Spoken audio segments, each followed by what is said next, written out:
Hello, my lovelies. Well, the results of the opinion polls conducted by the Levada Center in February are in, and I know you're just trembling with anticipation, or maybe not. So let's have a look at Mr. Putin approval ratings. He's not doing too bad, that's for sure. But this is going to be an important year, as there are regional elections in September, and candidates have to declare their intent to run in the presidential election in 2024 by December of this year. A few rumors have been flying about, but I'm inclined to think that Mr. Putin is going to run again and probably win next year. And let's have a look at why I think that. These pie charts show the average yearly approval ratings in opinion polls for Mr. Putin since 2000. The argument that the less than stellar results in Ukraine may have negative effect on Mr. Putin approval ratings does not seem to hold very well. If we just look at the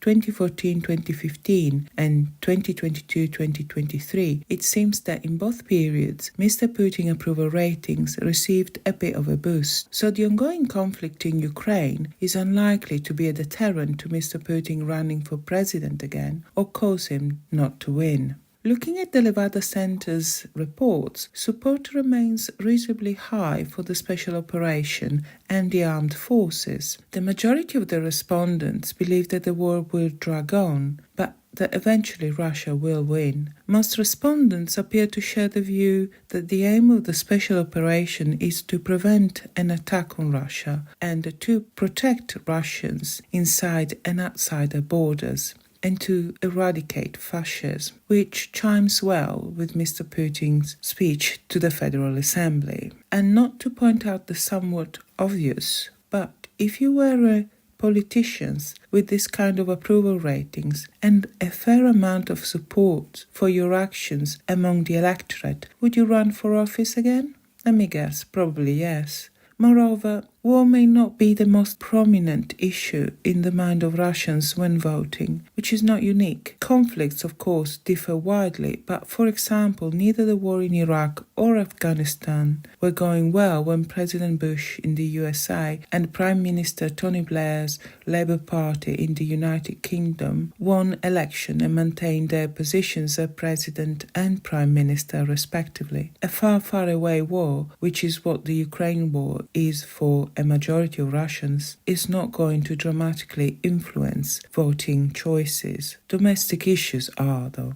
And this brings me neatly to the recent speech President Putin gave at the Federal Assembly. And oh boy, it's long. Those chairs must be more comfortable than they look, because by the end of it, everyone must have been suffering with a really bad case of square bottom. Anywho, for your delectation, I read the whole thing. It is a good speech. I'll start with what Mr. Putin is promising to Russians, and it reads like your average citizen's wish list. Increase in minimum wage, subsidized or free gas, not just to public spaces like schools, hospitals, kindergartens, etc., but to private homes as well. Renovation and building up of housing stock, investment in infrastructure from schools, hospitals to roads, and upgrading and extending the rail network. Access to cheap loans, tax breaks and tax rebates for businesses and families, as well as direct economic support for families.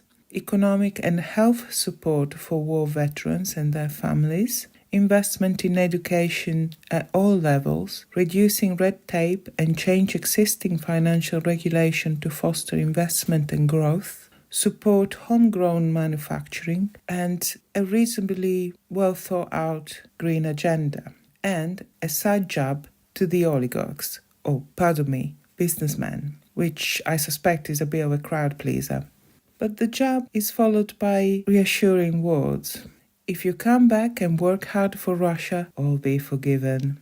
And this is not even the complete list. In short, Putin knows about you and what you need, and he has your back. As I said, it is a good speech. Mr. Putin covers many points, and I will summarize a few here. First of all, let's have a look at how Mr. Putin likes to describe Russia. Russia is honest, peaceful, sincere, united, strong, resilient, moral, independent. It has a distinct culture and identity. that must be protected and preserved for future generations. On the other hand, the collective West is full of deceit, lies, money-grabbing, warmongering elites, hell-bent on sowing conflict and discord, inhumane, bloodthirsty, degenerate, and determined to destroy Russia.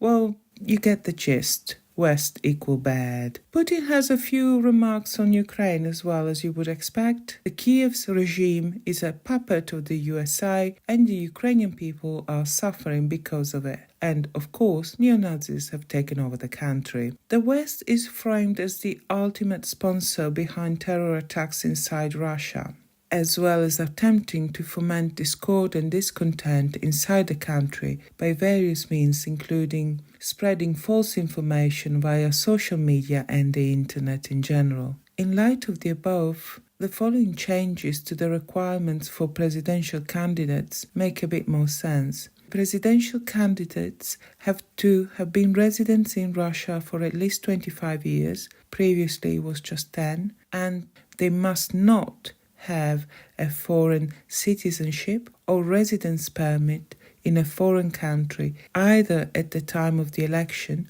or at any time before that.